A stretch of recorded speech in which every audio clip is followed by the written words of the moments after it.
인사하시죠. 안녕하세요. 안녕하세요. 최평국 회계사입니다. 박정우 변호사입니다. 변호사님, 오늘은 어떤 주제로 준비를 하셨나요? 네, 오늘은 네. 그 계약서의 위약금 조항에 대해서 좀 말씀을 드리려고 합니다. 위약금.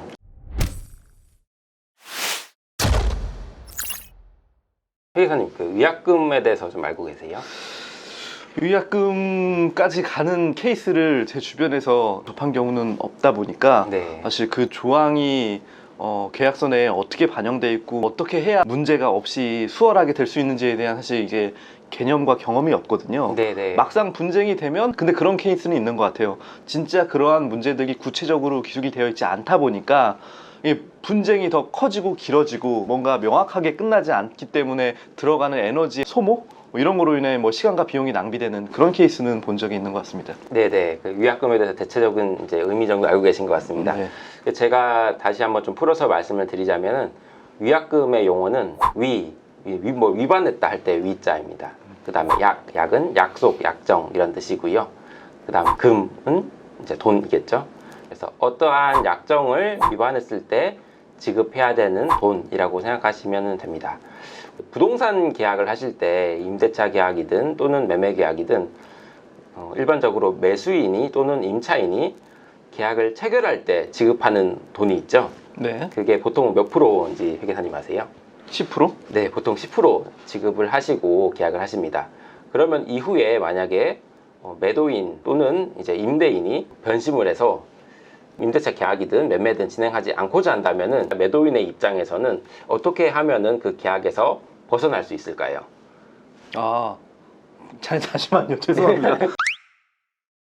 예를 들면 부동산을 팔려는 사람이 네. 10%를 받잖아요. 그렇죠. 계약금 10%를 받고요. 네. 근데 그 이후에 잔급을 지급할 때까지는 네. 뭐 몇 달이든 시간이 있습니다. 그 사이에 네네. 팔려는 사람이 나 안 팔겠다라고 하기 위해서는 보통 어떻게 하나요? 관례적으로 계약금을 돌려주고 없어서는 일로 합시다 이렇게 얘기하면 임차인이 이제 가만 안 있고 막 열이 받죠. 네. 그러면 그 계약금만큼 2배로 달라. 네. 자기 원금 플러스 이렇게 네. 얘기하지 않아요? 네, 맞습니다. 우리 일반적인 공인중개사에서 작성하는 표준 계약서가 있습니다. 그 계약서 안에는 그 구동문자, 그러니까 이미 그 글자로 박혀져 있는 그 문구가 있는데요. 만약에 매도인의 경우에는 잔금 지급 전까지 어떤 계약에서 벗어나고자 한다면은 그 2배를 이제 상환해야 된다, 지급해야 된다. 그리고 매수인의 경우에는 이미 지급한 10%를 포기하고 이제 계약에서 벗어날 수 있습니다. 이것도 어떻게 보면 이제 위약금의 일종이라고 보시면 되는데요. 네. 이처럼 위약금은 어떠한 약정상의 의무를 이행을 하기 위해서 심리적인 압박 그리고 사실상의 압박을 가하는 이제 수단의 하나라고 보시면 됩니다. 예를 들면 스타트업에서도 이제 회사와 회사 간의 거래에 있어서 언제까지 한 달의 기간 안까지 어떠한 용역이든 또는 물품을 제공하기로 하는 약정이 있는 경우에 만약에 의무를 이행해야 되는 쪽에서 이 의무를 다 하지 않으면은 얼마의 위약금을 지급해야 된다라는 조항이 계약서에 기재가 되면 이를 따라야 하고, 만약에 따르지 않는다면 당연히 그 계약 위반에 따른 책임을 물어서 그 계약서에 기재된 돈을 지급을 하셔야 됩니다. 변호사님, 근데 네. 제가 질문이 있는데 네. 위약금에 대한 조항에 대한 얘기를 그러니까 뭐 우리는 이런 거 넣어본 적이 없다. 상대방에서 그렇게 나오면 내가 넣고 싶어도 사실 넣지 못하는 경우가 많을 것 같은데 어떠세요? 네, 맞습니다. 그 일반적으로는 어떤 계약서에 위약금 조항을 넣는 것이 그 양쪽 다 상당히 좀 부담스럽게 생각하는 경우들이 있으십니다. 그래서 제가 어떠한 계약서 자문을 드리는 이제 경우를 생각해 보면은 계약을 체결하는 당사자 사이에 어떤 일방이 약간 좀 우위에 있는 경우에는 본인에게 위약금을 지급하도록 하는 이제 조항을 설정하시는 경우들이 종종 있더라고요. 그리고 그 위약금의 효과에 대해서 좀 말씀을 드리면요. 네. 회계사님이 방금 말씀하셨다시피 어떠한 계약에 있어서 위약금 조항이 기재되어 있지 않은 경우에는 이것이 결국에는 법원으로 가서 본인이 입은 손해액을 증명까지 해야 됩니다. 그래서 지금 상대방이 나한테 얼마의 손해를 끼쳤으니 이 손해를 배상하라 라는 청구가 들어가야 되는데요.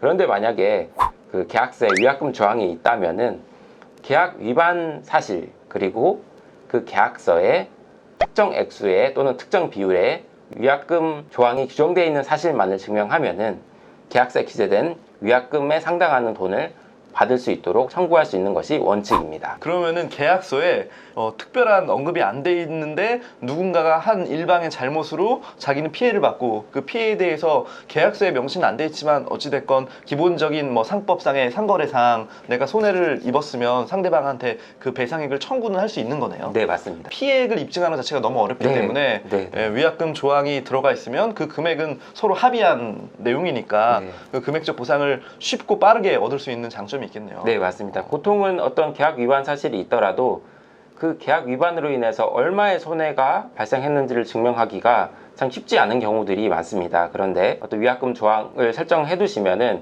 이를 지급받는 입장, 즉 청구하는 입장에서는 그 액수 증명의 부담에서 벗어날 수 있기 때문에 훨씬 더 좀 계약에서 우위를 점할 수 있는 조항으로 보시면 됩니다. 그러니까 위약금 조항이 기재가 되어 있으면은 당연히 그 위약금에 따라서 청구를 하기 때문에 좀 손쉬울 수 있는데요. 그렇지 않은 경우는 뭐 이런 경우들이 있습니다. 예를 들면 A 회사와 B 회사가 있고 어떤 거래의 과정에서 A 회사의 저작권이나 또는 발명한 영업상 중요한 사항을 B 회사에 공유하는 경우들이 있습니다. 그런데 B 회사가 이를 좀 교묘하게 이용을 해서 제3자와의 어떤 거래를 체결하시는 경우들이 있고요. 뭐 그런 경우에는 이 계약상 A 회사의 중요한 영업사항에 대해서 이용을 하지 않는다라는 문구가 기재가 되어 있고 이를 위반하는 경우에 얼마의 위약금을 지급한다라는 문구가 있다면은 그에 따라서 바로 어떤 특정에게 청구를 하실 수 있는데요. 근데 그렇지 않은 경우에는 당연히 어떤 불법 행위 또는 이제 잘못한 행위에 대해서 손해배상을 청구하실 수는 있지만 과연 이로 인해서 A 회사가 입은 손해가 얼마인지를 증명하기는 살짝 쉽지가 않은 측면이 있습니다. 물론 여러 가지 방법을 통해서 이제 증명하실 수는 있지만 위약금 조항을 설정해 두시는 것만큼 명확하거나 뚜렷한 어떤 액수 증명이 쉽지가 않기 때문에 위약금 조항에 그런 효과들이 있습니다. 계약서에 안 써 있는 상태로 변호사님을 찾아왔어요. 네. 도와주세요. 그럼 변호사님이 피해액을 증명해 줘야 되는데 네. 어떤 사례가 좀 기억나세요? 피해액 증명에 있어서는 뭐 여러 가지 증명 방법을 사용하는데요. 네. 세무서에 과세정보 제출명령 신청이라든지 또는 상대방 회사가 얻은 이익액을 좀 증명하기 위해서 상대방 회사에 뭐 금융정보를 좀 조회해 본다든지 여러 가지 수단을 사용을 해야 됩니다. 그 상황에 맞게 복잡하고 다양한 방법을 통해 최대한 입증하기 위한 정보를 취합하신다. 네네, 맞습니다. 이렇게 봐야겠네요. 네, 그래서 여러 가지 시도를 해봐야 되고 그 안에서 손해액을 증명을 해야 되는데 앞서 말씀드린 것처럼 위약금 조항이 있으면 1차적으로 그 위약금에 따른 손해배상 청구를 할 수 있습니다.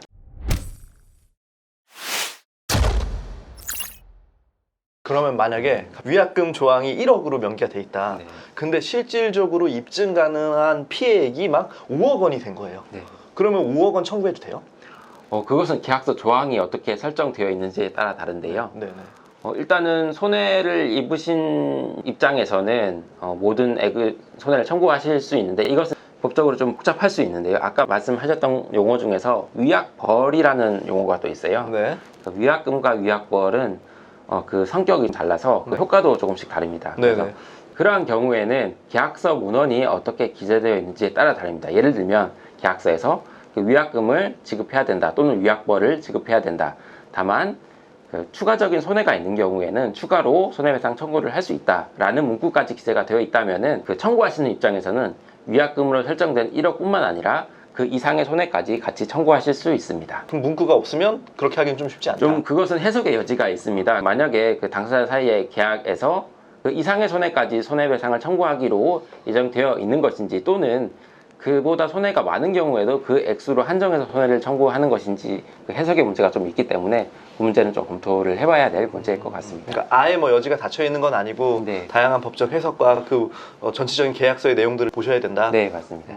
그런데 이제 일반적으로는 제가 뭐 어떤 그 사건이나 자문을 하는 경우에 보면은 네. 위약금을 좀 크게 설정을 하셔서 이 위약금 설정하시는 것 자체가 계약상의 어떤 우위를 점하고 있는 쪽에서 설정을 하는 것이기 때문에 일반적으로는 좀 큰 액수로 설정을 해줄 경우가 많습니다. 그리고 스타트업에서는 또 나중에 뭐 M&A나 그러한 측면에서도 M&A 계약상에 이행보증금이라는 것이 있습니다. 이것은 M&A 절차 진행에 있어서 협조를 하기 위해서 보증금을 납입하는 경우인데요. 마찬가지로 추후에 어느 한쪽의 귀책 사유에 따라서 M&A가 성사되지 못할 때는 몰취하는 규정을 두는 경우들이 많습니다. 이것 역시 위약금의 일종이라고 생각하시면 됩니다.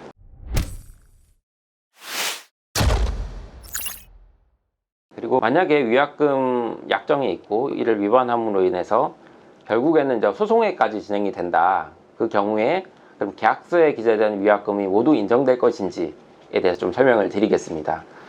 원칙적으로는 원고가 피고에 대해서 계약 위반 그리고 위약금 조항에 따라서 손해를 청구하는 경우에는 그 계약서상 기재된 위약금 그대로를 청구하는 것이 일반적이고 그것이 인정되는 것도 원칙입니다. 다만 예외적으로 위약금 자체가 너무 과도하게 설정된 경우에는 법원에서 직권으로 간획을 할 수 있습니다. 예를 들면 1억의 위약금이 기재가 되어 있다고 하더라도 그 여러 가지 사정을 살펴볼 때 계약 위반으로 인한 어떤 원고의 손해가 아주 좀 경미하거나 또는 적다. 그리고 피고에게 위약금 전체를 물리게 하기에는 너무 가혹하다라고 판단이 되는 경우에는 법원에서 직권으로 판결로서 뭐 1,000만 원이든 2,000만 원이든 또는 5,000만 원이든 감액을 할 수 있습니다. 법원도 어떻게 보면 효율적인 의사결정이라고 해야 되나요? 그런 네. 판단을 하시는 것 같네요. 네, 맞습니다. 네, 오늘 준비해 주신 내용 위약금에 대한 설명인데 너무 잘 들었습니다. 많은 스타트업들한테 도움이 될 것 같습니다. 함께 해주신 박정훈 변호사님이셨습니다. 네. 저희는 더욱더 좋은 컨텐츠로 찾아뵙겠습니다. 감사합니다. 감사합니다.